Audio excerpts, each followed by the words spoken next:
अस्सलाम वालेकुम dear students, कैसे हैं आप सब लोग। Welcome to the Base Academy. बच्चों, मैं हूं आपका फ़िज़िक्स इंस्ट्रक्टर अदील अख्तर और आज हम डिस्कस करने जा रहे हैं जी chapter number 11 first year physics से लेक्चर नंबर 2। ठीक है जी, हीट एंड थर्मोडायनामिक्स का हमारा ये दूसरा लेक्चर है और इस लेक्चर में हम डिस्कस करेंगे जी pressure of a gas. Pressure of a gas ये हमारा आज का टॉपिक है। इससे पिछले लेक्चर में हमने kinetic molecular theory of gases पढ़ा है, तो ये जो हमारा आज का लेक्चर है ये बेसिकली बेस करता है kinetic molecular theory of gas के ऊपर ही। तो वो एक बेसिक फंडामेंटल लेक्चर था। उसके बाद जितने भी हमारे हीट एंड थर्मोडायनामिक्स के कॉन्सेप्ट हैं वो सारे के सारे हमारी काइनेटिक मॉलिक्यूलर थ्योरी के ऊपर ही डिपेंड करते हैं। सो उस लेक्चर को आपने अच्छी तरह से देख लेना है। तो प्रेशर ऑफ गैस बच्चों क्या होता है, जिस तरह आपके सामने ये कंटेनर बना हुआ है, इस कंटेनर के अंदर हमारे पास कुछ वॉल्यूम है गैस का, या कुछ गैस वॉल्यूम है, या आप कह सकते हैं कि हमारे पास बहुत सारे गैस मॉलिक्यूल्स हैं जो इस कंटेनर के अंदर हैं। जैसा कि हमने काइनेटिक मॉलिक्यूलर थ्योरी में पढ़ा था कि कंटेनर के थोड़े से वॉल्यूम में भी बहुत ज़्यादा नंबर ऑफ़ मॉलिक्यूल्स हो सकते हैं, क्योंकि यहाँ पर भी हमने जो गैस कंसिडर की है बच्चों ये आइडियल गैस है।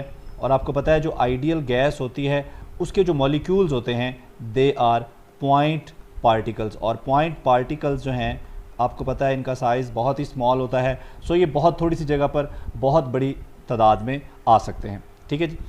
सो प्रेशर ऑफ अ गैस क्या है बच्चों? ये जो मॉलिक्यूल्स हैं, ये जो हमारे गैस मॉलिक्यूल्स हैं, जब ये कंटेनर की वॉल्स के साथ जाके टकराएंगे तो ये इन वॉल्स के ऊपर फोर्स लगाएंगे, या ज़्यादा अच्छी टर्म्स में अगर हम बोलें तो हम ये कह सकते हैं कि ये अपना मोमेंटम ट्रांसफ़र करेंगे। गैस मॉलिक्यूल्स जो हैं दे विल ट्रांसफ़र, ठीक है, ये वॉल्स को मोमेंटम ट्रांसफ़र करेंगे। ठीक है जी, जिसकी वजह से इनके मोमेंटम में चेंज भी आएगा। ठीक है, क्योंकि हमने पढ़ा है कि जो फोर्स होती है ये actually rate of change of momentum के ही बराबर होती है।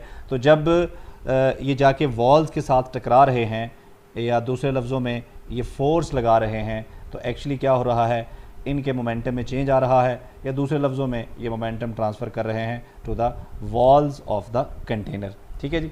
सो बच्चों, जो प्रेशर है, अगर हम प्रेशर का मैथमेटिकल फार्मूला लिखें तो प्रेशर हमारे पास क्या है, फोर्स पर यूनिट एरिया। ठीक है जी, इसे हम कह देते हैं इक्वेशन 1, या इसको हम यूँ भी लिख सकते हैं प्रेशर इज़ इक्वल टू, ये जो फोर्स है, अभी अभी हमने कहा कि न्यूटन सेकंड लॉ के मुताबिक force is equal to rate of change of momentum. So यहाँ पर मैं F की जगह लिख सकता हूँ del P over del T, और साथ में ये मेरे पास एरिया आ गया। तो हम प्रेशर की डेफिनेशन यूँ भी कर सकते हैं, transfer momentum transferred by gas molecules per unit time per unit area, या आप यूँ भी कह सकते हो मोमेंटम, हम यूँ भी कह सकते हैं momentum transferred by gas molecules पर सेकेंड पर यूनिट एरिया। ठीक है जी, ये भी प्रेशर की डेफिनेशन हो सकती है। ये सिंपल डेफिनेशन ये भी हो सकती है कि force exerted by the gas molecules per unit area is called pressure. तो बच्चों, अभी हमने प्रेशर को कैलकुलेट करना है, इसको मैंने इक्वेशन 1 कह दिया है, और ये मेरे पास बन गई है जी इक्वेशन 2। तो जैसा कि आपको पता है कि प्रेशर निकालने के लिए हमें पहले क्या निकालना होगा, हमें फ़ोर्स निकालनी होगी। और बच्चों, फ़ोर्स किसके बराबर है, फोर्स बराबर है rate of change of momentum. तो उसके लिए हमें क्या निकालना होगा, उसके लिए हमें rate of change of momentum निकालना होगा। तो बच्चों, ये जो कंटेनर है इसके अंदर n मॉलिक्यूल्स हैं। ठीक है, बहुत बड़ी तादाद में मॉलिक्यूल्स हैं। तो अब उन सब का प्रेशर एक ही टाइम पे निकालना, ठीक है, वो बहुत मुश्किल काम है। हम चीज़ों को सिंपल करेंगे, सिंपल बनाएंगे। सिंपल कैसे बनाएंगे, हम सिर्फ एक मॉलिक्यूल कंसिडर करेंगे। अब सारे मॉलिक्यूल्स का जो मैस है वो m है, और मैस तो सेम ही है, लेकिन वेलोसिटीज़ जो हैं उनकी डिफरेंट हो सकती हैं। ठीक है, क्योंकि वो रैंडमली मूव कर रहे हैं, और जब आपस में कोलिजन करते हैं तो उनकी वेलोसिटीज़ की डायरेक्शन भी चेंज हो जाती हैं। सो उनकी जो वेलोसिटीज़ हैं वो डिफरेंट हो सकती हैं। लिहाजा मैं सिर्फ एक मॉलिक्यूल कंसिडर कर लेता हूँ, सिर्फ एक मॉलिक्यूल, और उसकी जो स्पीड है उसको मैं v1 कह लेता हूँ, ठीक है। अब ये मॉलिक्यूल्स तीनों डायरेक्शन में मूव कर रहे हैं, आप देख रहे हैं कि उनकी वेलोसिटी x एक्सिस में भी है, y एक्सिस में भी है और z एक्सिस में भी है। फॉर सिंप्लिसिटी मैं कंसिडर कर लेता हूँ कि मेरा जो मॉलिक्यूल है वो सिर्फ x एक्सिस में मूव कर रहा है, ठीक है जी। तो ये देखें जी, फ़र्ज़ करें कि ये मेरे पास एक वॉल है कंटेनर की, ठीक है जी। इस एक वॉल के साथ यहाँ से एक वॉल से मेरा मॉलिक्यूल मूव करता हुआ आता है और दूसरी वॉल के साथ टकराता है और टकराने के बाद ये वापस चला जाता है यूं करके। तो जब ये आ रहा था तो इसकी स्पीड v1x थी। काइनेटिक एनर्जी यहाँ पर कंजर्व रहेगी क्योंकि ये इलास्टिक कोलिजन्स हैं। हमने पढ़ा है पिछले लेक्चर में कि इनके जो कोलिजन्स होते हैं गैस मॉलिक्यूल्स के इन वॉल्स के साथ या आपस में, वो इलास्टिक होते हैं, इसलिए इसकी जो स्पीड है वो सेम ही रहेगी कोलिजन के बाद भी, लेकिन चूँकि डायरेक्शन चेंज हो गई है इसलिए साथ माइनस आ जाएगा। सो स्पीड सेम है लेकिन डायरेक्शन चेंज होने की वजह से वेलोसिटी के साथ क्या आ गया है, माइनस आ गया है। तो इसकी जो आते हुए वेलोसिटी थी वो v1x थी और कोलिजन के बाद जब ये वापस जा रहा है तो इसकी जो वेलोसिटी है वो माइनस v1x हो चुकी है। सो मोमेंटम में जो चेंज है वो हमने निकालना है। तो मोमेंटम में जो चेंज होता है आपको पता है ये हमारे पास होता है final momentum minus initial momentum.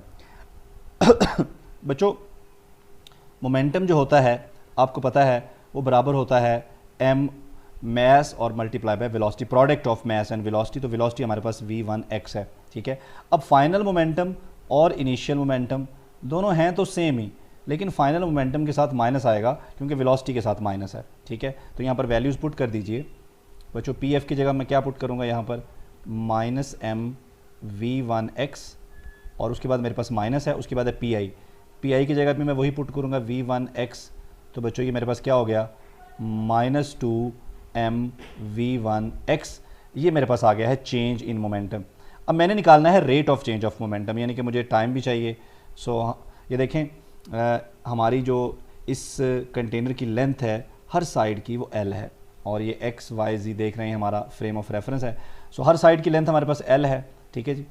तो अगर हमारा मॉलिक्यूल यहाँ से अपना ट्रैवल स्टार्ट करता है तो यहाँ से यहाँ तक जाते हुए वो डिस्टेंस l ट्रैवल करेगा और यहाँ से जब वो कोलिजन के बाद वापस आएगा दोबारा फिर l ट्रैवल करेगा। तो टोटल डिस्टेंस कितना हो जाएगा, 2l। बच्चों हमने पढ़ा हुआ है s is equal to vt, ठीक है। और अगर मैं इसको डेल s कर लूँ तो ये हमारे पास क्या हो जाएगा, v डेल t। और यहाँ से अगर मुझे डेल t निकालना हो तो ये देखें ये v मल्टीप्लाई हो रहा है, उधर जाके डिवाइड हो जाएगा, ये हो जाएगा डेल s ओवर v। लेकिन v की जगह हम क्या पुट करेंगे, v1x। सो बच्चों मेरे पास जो डेल t है, डेल t मेरे पास क्या आ गया, डेल s टोटल डिस्टेंस, ये हमने कहा कि 2l के बराबर है और डिवाइडेड बाय स्पीड वही होगी v1x, ठीक है। बच्चों इसको कह लें इक्वेशन 4 और ये जो मोमेंटम हमने निकाला है इसे कह लें इक्वेशन 3, ठीक है। इक्वेशन 3 और इक्वेशन 4 दोनों को आप इस इक्वेशन में पुट कर दें। तो चूंकि अभी हम सिर्फ x एक्सिस की बात कर रहे हैं तो ये जो फोर्स है ये भी सिर्फ एक मॉलिक्यूल की वजह से होगी और सिर्फ x एक्सिस में होगी, is equal to del p। Del p हमारे पास क्या आया है, माइनस 2m v1x और बच्चों डिवाइडेड बाय ये देखें डेल्टा t, और डेल्टा t हमने यहाँ पे निकाला है, ये हमारे पास क्या आया है, सॉरी यहाँ पे निकाला है इक्वेशन 4 में, ये हमारे पास आया है 2l। इसके नीचे है v1x यहाँ नीचे, तो वो ऊपर चला जाएगा, ऊपर जाके इस v1 से मल्टीप्लाई हो जाएगा तो इसका स्क्वायर हो जाएगा। तो ये कैंसिल हो जाएंगे तो हमारे पास जो फोर्स आ गई x एक्सिस में बच्चों वो हमारे पास आ गई माइनस m v1x का स्क्वायर ओवर l। बच्चों ये वो फोर्स है जो वॉल्स लगाती हैं हमारे मॉलिक्यूल्स के ऊपर, ठीक है। उसके रिएक्शन में हमारे जो मॉलिक्यूल्स हैं वो फोर्स लगाते हैं वॉल्स के ऊपर। तो जो मॉलिक्यूल की फोर्स है वो रिएक्शन फोर्स है, ठीक है। तो ये इसी फोर्स के बराबर होगी, ठीक है। लेकिन चूंकि डायरेक्शन अपोजिट होगी दोनों फोर्सेस की न्यूटन थर्ड लॉ के अकॉर्डिंग, इसलिए माइनस आ जाएगा। तो अंदर आप वही वैल्यू लिख दें m v1x का स्क्वायर और डिवाइडेड बाय l। बच्चों ये माइनस और ये माइनस प्लस हो जाएंगे तो force due to a single molecule is equal to m v1x का स्क्वायर डिवाइडेड बाय l। इसको हम कह देते हैं जी इक्वेशन 5। तो बच्चों ये हमने फोर्स निकाल ली, ठीक है जी। अब हमने फोर्स निकाल ली है लेकिन ये फोर्स है एक्स एक्सिस में मूव करते हुए सिर्फ एक मॉलिक्यूल की वजह से। अब हम इसको देखते हुए एक्स एक्सिस में मूव करते हुए सारे मॉलिक्यूल्स की वजह से फोर्स निकाल लेते हैं। तो बच्चों देखें, एक मॉलिक्यूल की वजह से जो फोर्स आई है दैट इज़ mv1x का स्क्वायर और डिवाइडेड बाय l, ये हमारी इक्वेशन 5 है। अब इसको देखते हुए हम सारे मॉलिक्यूल जो एक्स एक्सिस में हैं उन सब की वजह से फोर्स निकाल लेते हैं। तो नेट फोर्स हमारे पास क्या आएगी, force due to first molecule plus force due to second molecule and plus up to so on force due to nth molecule, क्योंकि n मॉलिक्यूल है यहाँ पर। तो यहाँ पर वैल्यूज़ पुट कर दें जी। f1x हमारे पास क्या है, mv1x का square divided by l। f2 हमारे पास क्या है, mv2x का square divided by l and plus up to so on mvnx का स्क्वायर और डिवाइडेड बाय l। बच्चों अब इन सब में से m ओवर l कॉमन आ रहा है, कॉमन निकाल लें तो हमारे पास बच गया v1x का स्क्वायर प्लस v2x का square plus up to so on vnx का स्क्वायर। तो बच्चों ये हमारे पास आ गई total force due to n molecules. ठीक है जी, ये हमारे पास जो फोर्स है वो n मॉलिक्यूल्स की वजह से सॉरी जो हमारे सिर्फ एक्स एक्सिस में मॉलिक्यूल्स हैं उनकी वजह से आ गई। एक्स एक्सिस में जितने भी मॉलिक्यूल मूव कर रहे हैं उन सब की वजह से आ गई। ठीक है, वो भी n हो सकते हैं। तो इसे हम कह देते हैं जी इक्वेशन 6। अभी हम ने पढ़ा अपनी इक्वेशन 1 में कि जो प्रेशर है that is force per unit area. बच्चों अब फोर्स निकल आई है तो एरिया अपना प्रेशर भी निकल आएगा, जबकि आपको पता है एरिया जो होता है वो होता है लेंथ मल्टीप्लाई बाय विड्थ। हमारे कंटेनर की लेंथ भी l है और विड्थ भी l है, सो एरिया क्या हो गया l square. So pressure in x axis is equal to fx और डिवाइडेड बाय l स्क्वायर। बच्चों इसको मैं यूँ भी लिख सकता हूँ 1 over l square multiply by fx। तो यहाँ पर अब आप क्या करें, pressure in x axis is equal to 1 by l square multiply by ये जो fx है, इस fx की जगह आप इसकी ये वाली वैल्यू जो इक्वेशन हमने 6 में निकाली है यहाँ पर ये पुट कर दें। तो ये हमारे पास वैल्यू है जी m over l into v1x का स्क्वायर प्लस v2x का square and plus up to so on vnx का स्क्वायर। बच्चों अब देखें l और l स्क्वायर ये क्या बन गया, l क्यूब नहीं बन गया, तो ये बन गया m over l cube into ये वेलोसिटीज़ वाला वैसे ही एज इट इज़ हमारे पास आ गया। सो ये हमारे पास प्रेशर आ गया एक्स एक्सिस में जितने भी मॉलिक्यूल्स हैं उन सब की वजह से। चीज़ों को फर्दर हम सिंप्लीफाई कर सकते हैं। बच्चों हमने पढ़ा कि वॉल्यूम जो होता है ये बराबर होता है लेंथ विड्थ और हाइट।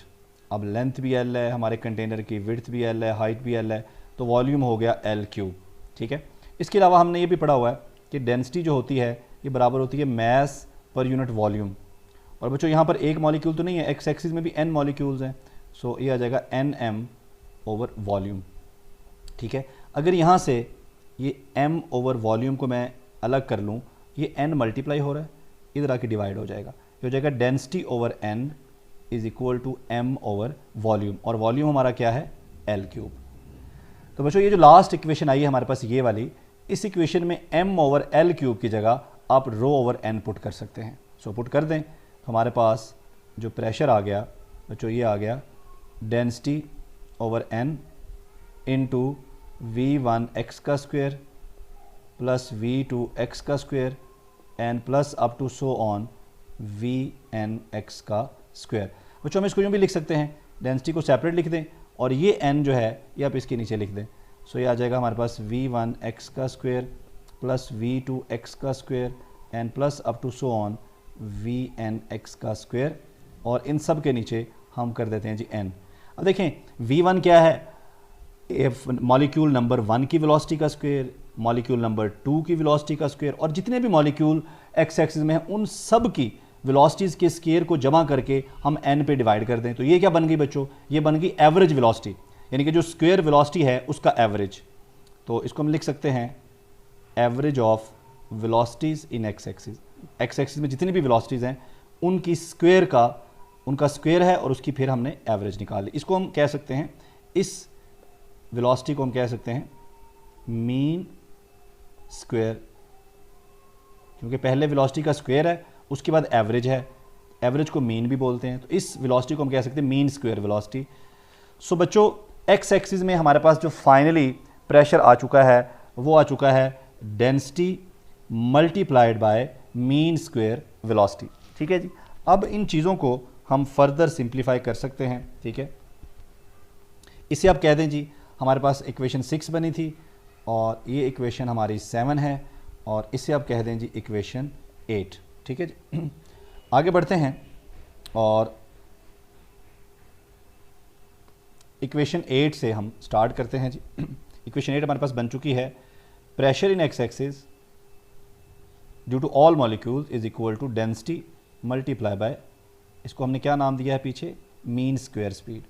ये हमारी क्या है जी, ये हमारी मीन स्क्वायर स्पीड या वेलोसिटी, जो भी आपको अच्छा लगे। ठीक है जी। अच्छा जी, अभी चूंकि ये आइडियल गैस है और हमारे जो मॉलिक्यूल्स हैं वो पॉइंट पार्टिकल्स हैं, इनके आपस में जो कोलिजन्स हैं और कंटेनर्स की वॉल्स के साथ जो कोलिजन है वो इलास्टिक है, इसलिए जो वेलोसिटीज़ हैं एक्स एक्सिस में ये बराबर होंगी वेलोसिटीज़ इन वाई एक्सिस और ये बराबर होंगी वेलोसिटीज़ इन जी एक्सिस। ठीक है, और अगर हम फाइनल वेलोसिटी निकाल लें तो ये हमारे पास क्या होगी, वी एक्स स्क्वायर की average plus v y square की एवरेज और प्लस वी जी स्क्वायर की एवरेज। ठीक है, ये नेट स्पीड या नेट वेलोसिटी हमारे पास आ गई। ठीक है, लेकिन ये तीनों बराबर हैं, v x v y v z. इसका मतलब ये हुआ कि हम यहाँ पर ये कर सकते हैं कि वी वाई की जगह भी हम वी एक्स ही पुट कर दें और जो वी जी है इसकी जगह भी आप वी एक्स ही पुट कर दें। ठीक है जी। सो बच्चों ये तीनों सेम क्वांटिटीज़ बन गई, ऐड हो जाएंगी तो ये बन जाएगा 3vx स्क्वायर की एवरेज। और यहाँ से अगर मुझे vx स्क्वायर निकालना हो तो ये 3 मल्टीप्लाई हो रहा है, इधर आके ये क्या हो जाएगा, डिवाइड हो जाएगा। ठीक है बच्चों, अब ये वैल्यू आप इस इक्वेशन को हमने क्या नाम दिया था, इक्वेशन 8। तो इक्वेशन 8 में आप ये वैल्यूज़ पुट कर दें। तो हमारे पास जो प्रेशर है एक्स एक्सिस में वो बराबर आ गया density multiply by v square divided by 3, और डेंसिटी आपको पता है that is total number of molecules multiply by उनका मास और डिवाइडेड बाय, वैसे तो density mass per unit volume होती है, लेकिन चूंकि वहाँ पर एक मॉलिक्यूल की बात नहीं हो रही, एन मॉलिक्यूल्स की बात हो रही है, इसलिए हम डेंसिटी को एन एम ओवर वी ही पुट करेंगे। सो प्रेशर फाइनली हमारे पास आ गया जी, डेंसिटी की जगह हमने पुट कर दिया G N m over we और मल्टीप्लाई बाय वी स्क्वायर। ठीक है, ये वी जो है ये वॉल्यूम है और ये वी स्पीड है, डिवाइडेड बाय 3। ठीक है बच्चों, तो अब प्रेशर इन एक्स एक्सिस और प्रेशर इन वाई एक्सिस और प्रेशर इन जी एक्सिस ये बराबर हैं। सो इन जनरल हम लिख सकते हैं pressure is equal to n m over 3v into v square. ठीक है बच्चों, अब यहाँ पर हम 2 से मल्टीप्लाई कर देते हैं और 2 से ही यहाँ डिवाइड कर देते हैं। ठीक है, और ये जो m है इसको भी हम, चूँकि m सेम है सारे मॉलिक्यूल्स के लिए, तो m को भी हम यहाँ एवरेज के अंदर लिख देते हैं। सो हमारे पास यहाँ बच गया 2n over 3v into half m v square. बच्चों ये हाफ एम वी स्क्वायर क्या है, ये आपको पता है काइनेटिक एनर्जी है। सो 2n बाय 3v ये हमारे पास आ जाएगा जी एवरेज काइनेटिक एनर्जी। बच्चों ये जो n बाय v है ये क्या है, total number of molecules per unit volume, और ये कांस्टेंट है, सो इसको हम n नॉट लिख सकते हैं। ये हमारे पास बन जाएगा 2/3 n not into average kinetic energy. बच्चों अब ये देखें 2/3 भी कांस्टेंट है, n भी कांस्टेंट है, n नॉट भी कांस्टेंट है, इन दोनों कांस्टेंट और इक्वल की जगह हम क्या लिख सकते हैं, proportionality. So pressure is proportional to average kinetic energy. So बच्चों ये था हमारा आज का टॉपिक। हमने प्रेशर निकाला ड्यू टू गैस मॉलिक्यूल्स जबकि वो एक कंटेनर में है, और ये प्रेशर जो है ये एवरेज काइनेटिक एनर्जी के साथ प्रोपोर्शनल आ गया। इसका मतलब हरगिज़ ये नहीं है कि प्रेशर और एवरेज काइनेटिक एनर्जी सेम है। हमने एक्चुअली प्रेशर एक डिफरेंट क्वांटिटी और kinetic energy, average kinetic energy की डिफरेंट चीज़ है। हमने यहाँ पर रिलेशन निकाला है between pressure and average kinetic energy. So बच्चों ये था हमारा आज का topic, pressure of a gas. ठीक है जी, किसी भी चीज़ में अगर कोई प्रॉब्लम है तो आप कमेंट में पूछ सकते हैं। ठीक है जी, अगर आप स्क्रीनशॉट लेना चाहें तो ये हमारी जो थी, ये हमारा पेज 1 है। ठीक है, उसके बाद ये हमारा जो है दैट इज़ पेज 2, और ये हमारा पेज 3 है, फाइनल पेज।